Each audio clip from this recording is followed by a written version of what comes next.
dans le numéro ici, on vous demande de trouver l'aire maximale du cylindre circulaire droit qu'il est possible de sculpter dans le cube de bois illustré ci-contre.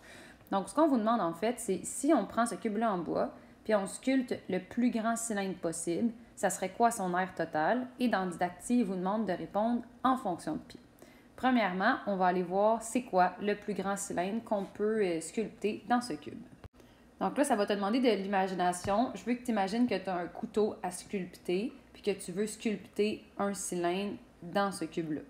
Si tu comprenais vraiment pas le problème, tu aurais peut-être le goût de sculpter un petit cylindre minuscule comme ça, puis là de le sortir, puis de calculer son aire totale. Mais c'est vraiment pas ça qu'ils te demandent. Eux, ce qu'ils te demandent, c'est de sculpter le plus grand cylindre possible. Donc, ça va être à toi d'utiliser la base de notre cube au maximum et sa hauteur aussi.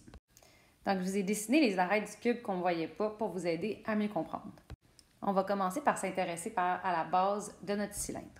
Nous, ce qu'on veut, c'est utiliser le plus possible de la base de notre cube qui est ici.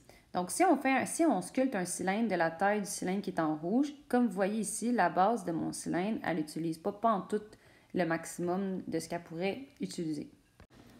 Puisque notre base qui est ici, elle est en forme de carré parce que c'est un cube, mais ça revient à se demander c'est quoi le plus grand cercle que je peux tracer dans ce cube-là. C'est pas celui-là.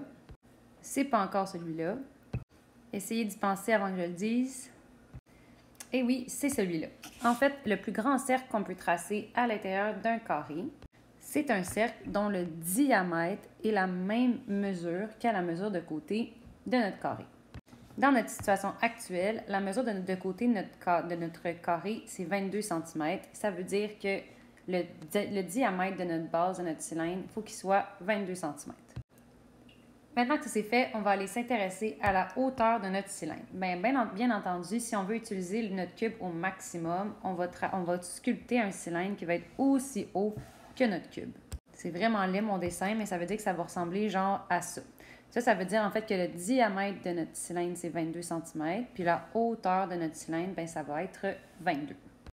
Bien entendu, vous auriez pu sculpter votre cube de manière différente. Par exemple, moi, j'ai décidé que les bases étaient en haut et en bas de mon cylindre, mais j'aurais pu placer une base à l'avant puis une base à l'arrière du cube. C'est vraiment pas grave, ça revient tout au même, puisqu'on est dans un cube.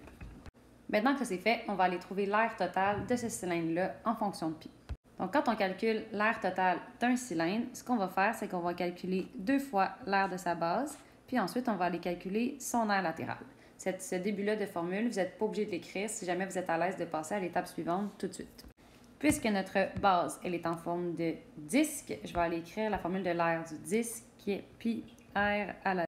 Pour l'aire latérale, c'est la même formule que celle du prisme, donc c'est le périmètre de la base fois la hauteur. Encore une fois, si vous êtes à l'aise de ne pas écrire cette formule-là et d'écrire seulement la suivante, vous avez le droit.